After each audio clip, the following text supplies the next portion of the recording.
the screen. Screen controls, down. The screen is sharp.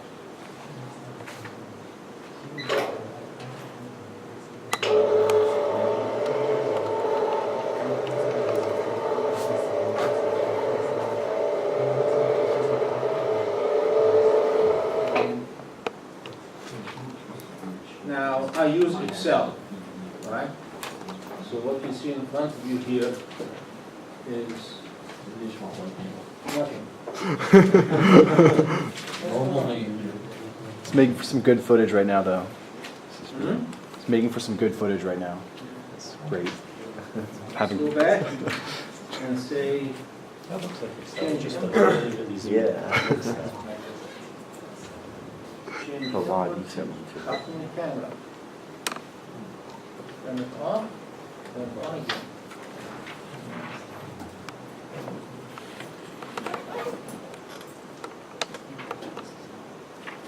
Now,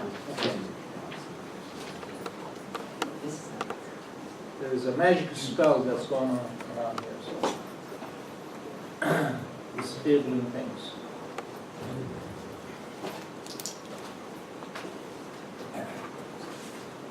Let me start with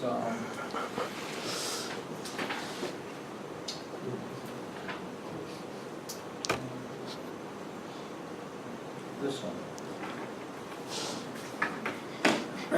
What I've done is I use Excel like I mentioned before, and I put the A and B right there. This is the A and the B, and the Epson R for the first guide is 1. That's C unguided. You get the FC 10 6.5, and then the FC 20 13.1. And there are the rest of the frequencies anyway. As you can see, I sorted them in increasing order.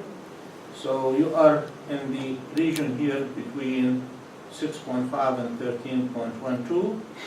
And I went here on a frequency scale, and 6.5 is right there, and 13.12 right there. So that's my allowed band for the 1-0 mode, right?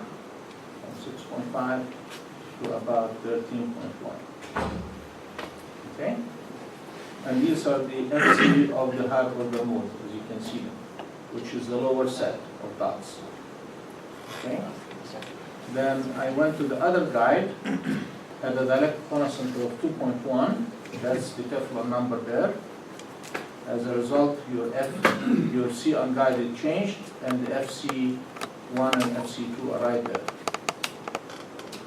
4.5 and 9.05. So from 4.5 to 9.05 is it. So that's your other guide. Obviously, the common band is this one right there, which is going to be, as you can see here, from about 6.5 all the way to about 9.06. So I went in a separate column and divided those into 0.1 gigahertz increments. That's about 20 points or so, maybe 25 points. And that's adequate for a design process. You know, you don't want to make 1,000 point or 1,000,000 point or what have you. In design, you know that there is some give or take, and you do a plus or minus, and you allow tolerances. So I start about 6.6 and I stop at 9.1. I know 9.1 is beyond this 9.06, but it's not a big deal, right? So this is my frequency band, and I need to design the lambda by 4 section in the middle. So I need to decide what is my operating frequency. So as a first guess, I took the center frequency, 7.8, and I said I'm going to design at that point. And I computed the eta 1 of the guide, and eta 2 of the other guide, I took the square root of the 2. Here's the geometric mean. This is eta geometric mean. So that's the geometric mean. All right? So that is my desired eta of the middle guy. Based on that, I wrote myself an equation. And guess what? I forgot to print the equation, so I'm going to write it for you here. So I wrote myself eta of the matching section is eta unguided of the matching section divided by 1 square root minus FC 10 of the matching section divided by F, the operating frequency. Okay? Eta unguided of the matching section is eta unguided of air divided by square root of epsilon r, because it's the same u of the matching section. And FC 10 of the matching section is equal to C unguided of the matching section divided by 2A, right? Which is C unguided of air, if you wish, divided by 2A square root of epsilon r of the matching section. As you can see, these together here have only one unknown, epsilon r of the matching section. And it's a straightforward equation. It's not very complicated. You can just simply solve that. It's not, it doesn't require iteration or anything like that. It just comes out straightforward to be 1.3456. If you put all these numbers in, right? So, based on that, that's my epsilon r at the center frequency, okay? I computed the lambda guide based on that, and hence I decided that's lambda unguided based on that epsilon r, and that's lambda guided, so this is my L of the matching section, that's lambda by 4. So my lambda by 4, lambda guided of the matching section by 4, turns out to be 1.2 centimeters. Okay? That's again a straightforward equation, it doesn't require any iteration. Now, as you can see now, I did some investigation here to see how things look like. Based on that epsilon r, I put it back here, and I created another column here for the matching section. That was guide A, and that was guide B, and that's the matching section guide. So I created a column for that, and I calculated eta of the matching section based on this epsilon r. To compare the etas here with the etas there. As you can see, that the eta matches well at the center frequency that I chose. This, as soon as you get off that point, you are no longer the geometric mean of the two etas. Here, the geometric mean would have been 463, now you are getting 465. 456, 459. You can see the deviation will start to grow, 403, 414. The deviation is not that much here, right? But you go to the other end now, the deviations are much more severe, right? On the higher frequency side, it looks like we're still doing fine. Close, but not perfect, right? But look at this here. I need 648, I'm getting 567. I need 811, I'm getting 606. I need 1119, I'm getting 630. So obviously I can see that the mismatch is going to be much more serious at the lower frequency end. We'll see that later. But anyway, I fix that length now.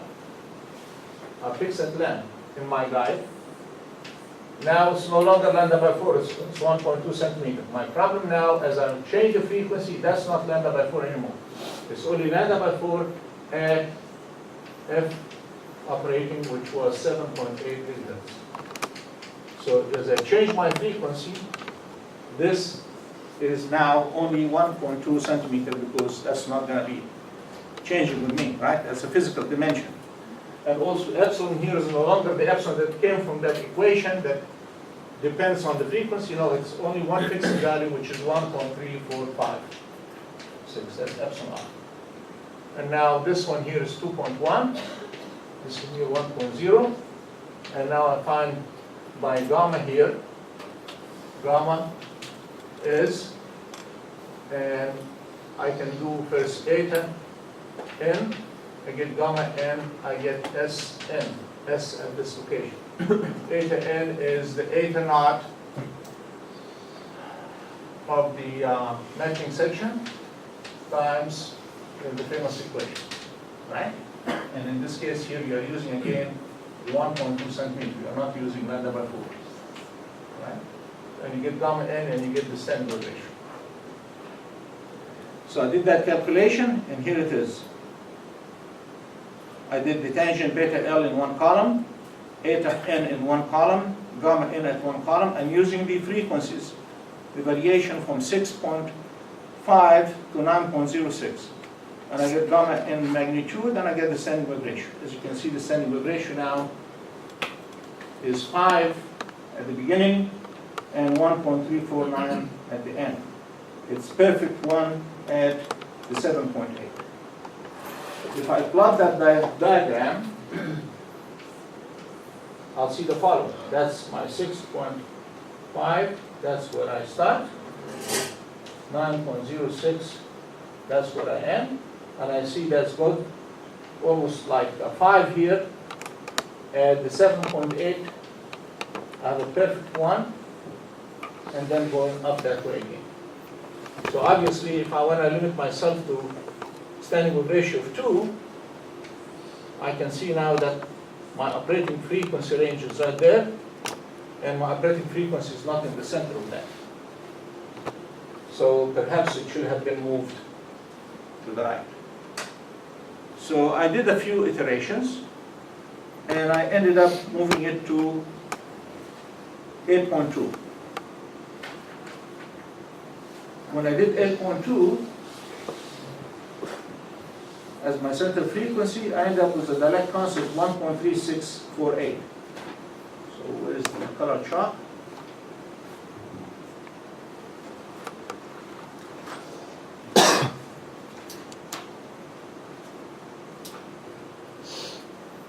So I moved here to 8.2.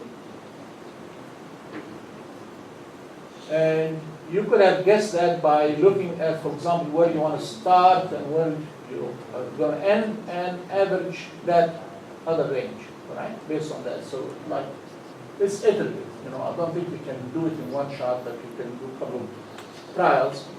So we changed that to 8.2. This, as a result, became 1 point. Where did it go? Right there. 1.365. Not much change. And as a result, I ended up with this diagram here. Let me show you the nice diagram.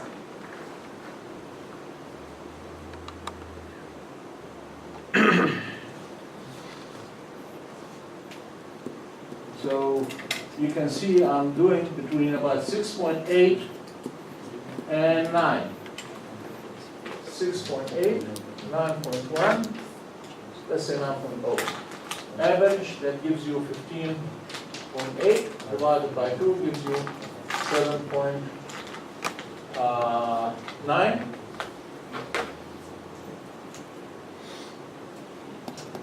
If you want to lower your critical number, like for example, if you want to work with 1.5 instead of that, see, the more you move that way, it's going to be better, like 7.2.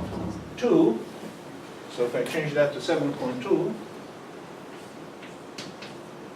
I get 16.2, which gives you 8.1. All right? So you can see that you can play with that. All right? So working around 8.2 gives you more of the lower S region. Obviously, you are shrinking your band, but at the same time, you are improving your SWR performance. All right, so that was the first question. By shifting the frequency up to 8.2, you're not gaining much, are you? Because SWR from 8.2 to upwards is pretty small.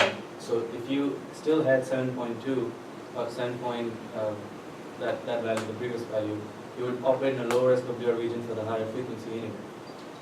Well, what goes in the background, is when you are using a frequency band, you are using a central frequency and you have double side bands, all right? So that's really the whole point. If you are operating on a single side band situation, obviously you're not gaining much. You are right. But if you are operating on a double side band, then the two side bands would be operating in a lower SWR region in this case. And it depends, obviously, if your sideband requires the full bandwidth, or it's not that big. So lots of questions. Okay, it's not a single answer kind of a situation. There are many other factors that will come in. Yeah, I mean, because it's not symmetrical, you will need to apply some power correction across the frequency, for sure. So, Right. I'm just saying. Yeah. I agree. Yes. I was going to ask if it would be better if it was perfectly symmetrical, like SWR was exactly equal on both sides. Well, it will never be exactly symmetrical because, as you can see, the slope here is different than the slope there. All right? Okay. So it's an approximation anyway. Whichever way you do, you're going to be approximating things. So there is, like I mentioned also in class before, there is more discussion about how do you achieve this dielectric constant. How do you get a 1.3, 4, 5, 6 dielectric constant? All right? There's a material of 1.35. Huh? There's a material which is 1.35 used in coax called cellophlon. Okay. How expensive is that? I don't know. It's okay. Well, there are lots of questions. How can you get that precise number that we are talking about? Obviously, that's also there will be lots of design factors that come in. So it's not a cut deal here. At least we are talking here about the equations, right? But when it comes to the real world, there are many other factors like, are you operating single side band or double side band? Are you operating with wide band of frequency or narrow band of frequency? Things of that nature come to the picture.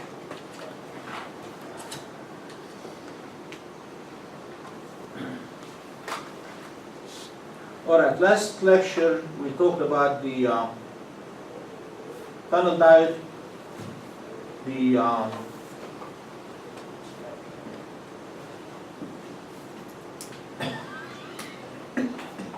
and the gun diode. And today we're going to talk about the avalanche transistor and the pin diode.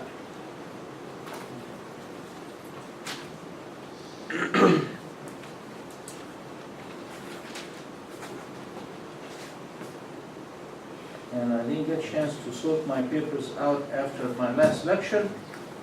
So let's see here if I can get that in order.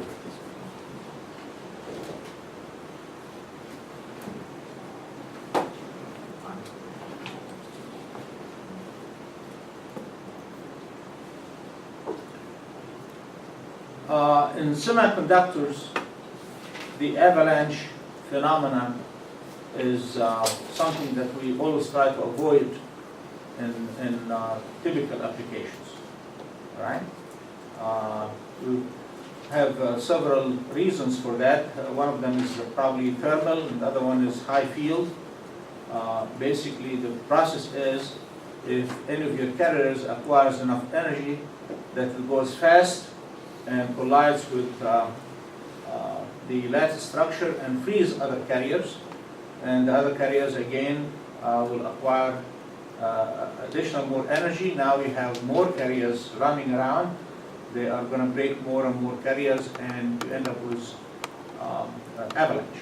It's just like the typical avalanche you hear about on mountainsides, rocks coming down. They break loose more rocks, or snowballing effect. All these kind of things are physical phenomena that we are familiar with in avalanche. So basically, the picture down here is a one carrier frees another carrier, and the two carriers now free two more carriers, etc.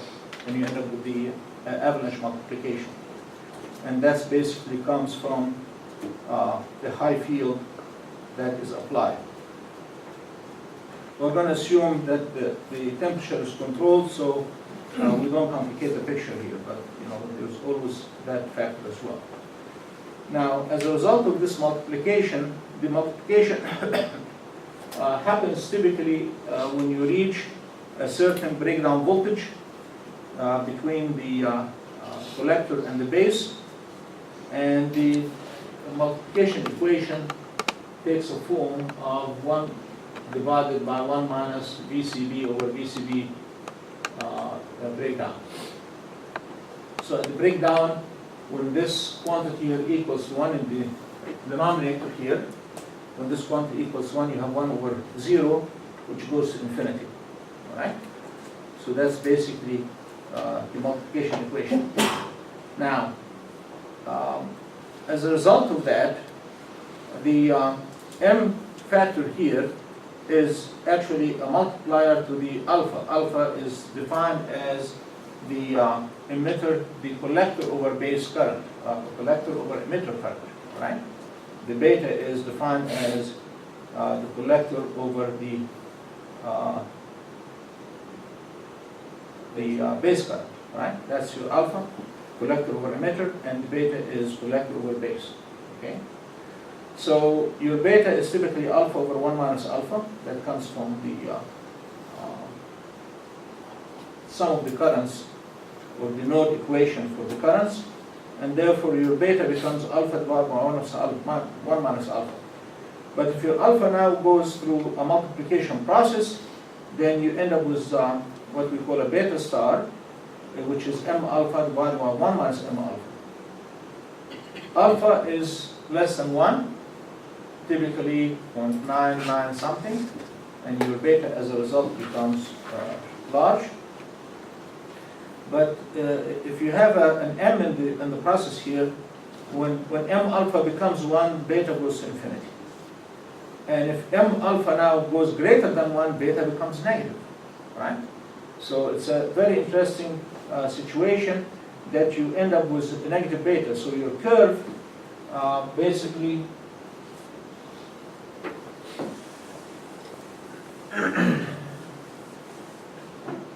goes like this. That's your beta, and it goes negative in the beyond this one here is when m alpha is equal to 1. When m alpha is equal to 1, your beta goes to infinity. Less than that, you have beta positive. More than that, beta becomes negative. So what we are showing here is actually beta magnitude in this case here. All right, this kind of diagram here.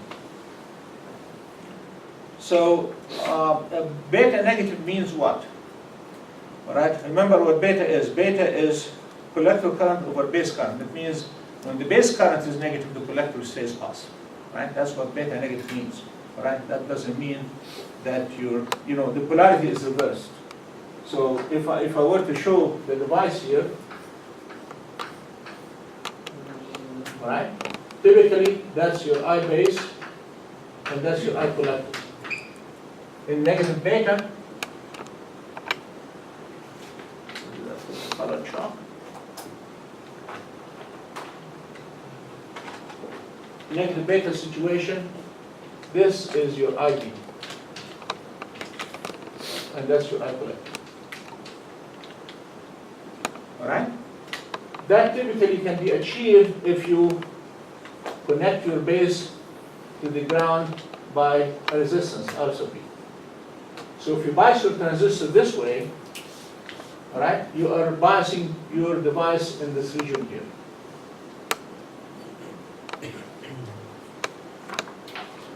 And here's the diagram here that we are talking about.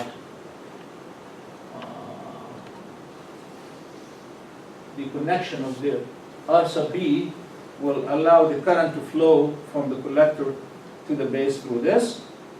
And as a result,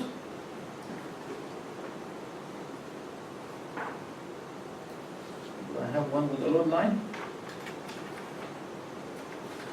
No, I don't have any with load line. Okay. As a result, if you want to do your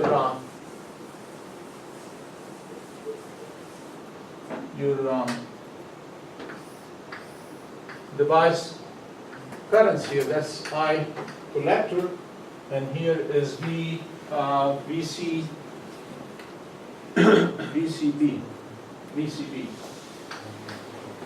Right? If you have a zero base current, and if you increase your base current positive, that's all positive base current.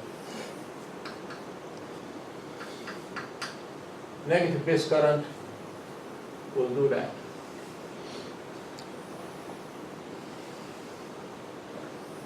I'm exaggerating the diagram a little bit. These are negative base current, negative I sub B. The positive I sub B will be there, negative I sub B will be there. Yellow.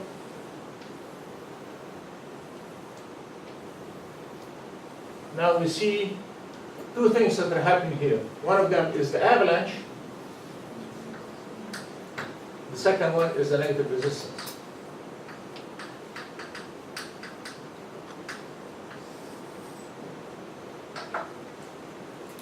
You remember the tunnel diode and the gun diode both have a negative resistance region, and to the advantage of that in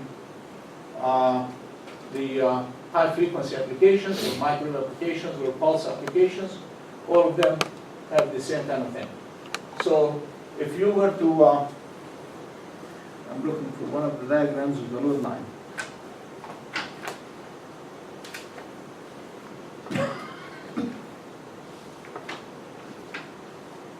Here's one with the load line. There it is.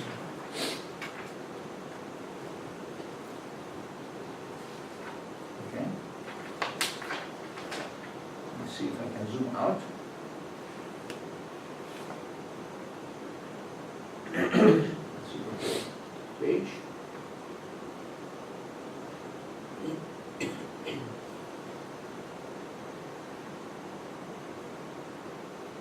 Now, as you can see here, the R sub B is right there. All right. The thing is, we are putting the load in this particular circuit on the emitter side, and the collector is supposed to be grounded AC wise. All right, it's grounded. That's an RF choke here to help the bias get through, and the RF is out. So basically, that's your I sub B, and your I sub B will be negative in this case, and your load line, the DC load line, will be like this. Well, dynamically, the AC load line will be like that. So you'll be operating at this point here, and any trigger that comes is going to push you over the hump here, jump all the way up, and relax back again. So if this is your AC load line, and suppose we get some trigger, the AC load line will move up until it gets to this point, and when you get to this point, obviously the next operating point will be there, and when the load line relaxes back again, you get back to here. So you are jumping from here to there as a result of the trigger process. When you go through these negative resistances and the junction is fast, in other words, the junction capacitance is small, that transition is fairly fast. That avalanche transistor is capable of delivering pulses. Typically, we use it to deliver pulses And the thing is, we can really get hundreds of volts as a result. You can get maybe a couple of hundred volts or maybe even more in a nanosecond or sometimes even less. We have some pulsars in our lab that delivers about 150 volts in half a nanosecond. Very, very fast and very powerful. Now, sometimes, like I told you last time, I have two things here going on at the same time, so I erase this part.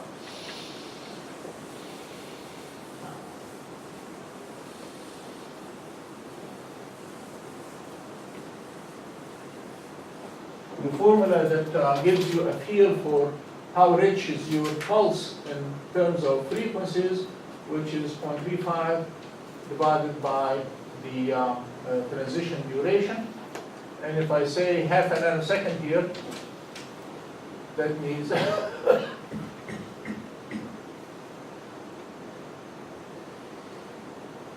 that means 0.75 gigahertz, right? 0.7 times 2 gives you 0.7 gigahertz. Okay. Now, this may not be fast enough for some applications because that bandwidth also is not big enough for some applications. So, obviously, like I told you before, last time, the tunnel diode can give you maybe about 20 picosecond or 50 picosecond. If I say 50 picosecond, which is 0.05, that means 7 gigahertz, right? And so on and so forth. You can see the order of magnitude, but the tunnel diode typically doesn't give more than half a volt, right? And the amount that you can get out of that is obviously, when it's matched, give you about a quarter of a volt. So it's not much more powerful to put tunnel diode. Well, this one here, like I said, you can really get a serious amount of voltage in half a nanosecond. Now, in combination with the avalanche transistor, we typically add what we call the pin diode, which I'm going to explain in a minute. That pin diode usually can sharpen the pulse while maintaining the same amplitude or maybe slightly less, and that sharpened pulse can get to the order of maybe 50 picoseconds, which means that you multiply this by about a factor of 10. Let me see if I have a diagram for the combination here, I believe. At some point. Yeah. That's typically what we do. We add this kind of a circuit for the step recovery diode or the pin diode or the snap-off diode. It has several names. That gets added or tapped on top of that, and that usually takes a slow pulse like that and sharpens it some more. Now, the pin diode, in addition to having this feature, it also works as a magical switch in RF frequencies. So let's move on to the pin diode. Any questions about this? I'm going about these kind of things fast because the whole idea is to give you an insight rather than be an expert in this. Just be aware of the existence of these devices, and if you need, you can research them. The references that I have some references that I prepared. I didn't get a chance to post them up, but they are already scanned, and they will go up later today on Skype. So let's talk about the pin diode. The pin diode stands for PIN, which is a PN junction added to it an I adhesion. And I stands for intrinsic.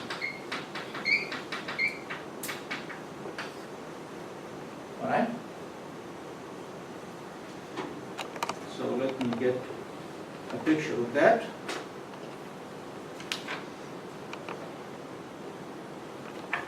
These are all computer simulations of the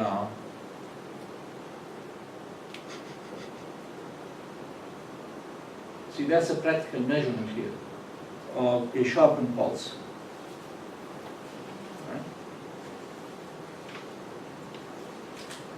That's the initial pulse here, and look how it looks after sharpening. Now, this horizontal scale here is 10 nanoseconds. It's expanded here, I believe the scale is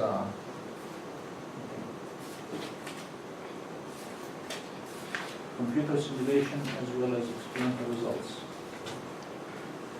Now, where's my diagrams about the pin diode? In the good old days, we used to have curve tracers that you take pictures with photographic films. I don't know if you guys have ever seen anything like that. You see it in archives only, right? Okay, here's the pin diode.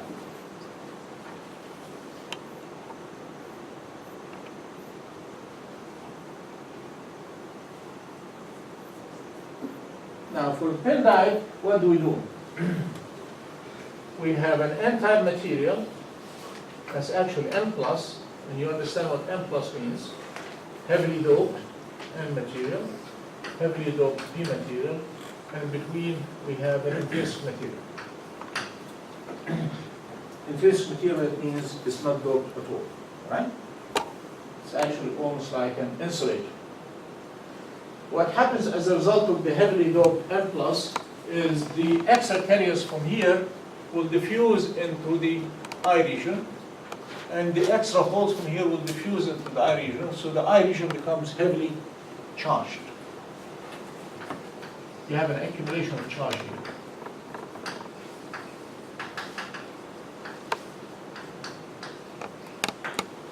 Nevertheless, it's still a depletion region, right? As you can see, that accumulation of charge here is neutralized such that the field is practically zero here. The field is primarily formed around the interface between the N plus and the P and the N plus, I'm sorry, the N plus and I, and the I and the P plus, right? So that's what you have as a result. So you have lots of charges here. In the forward bias, it's easy to flow current. The electrons, okay? Electrons flow this way, obviously the current flows this way.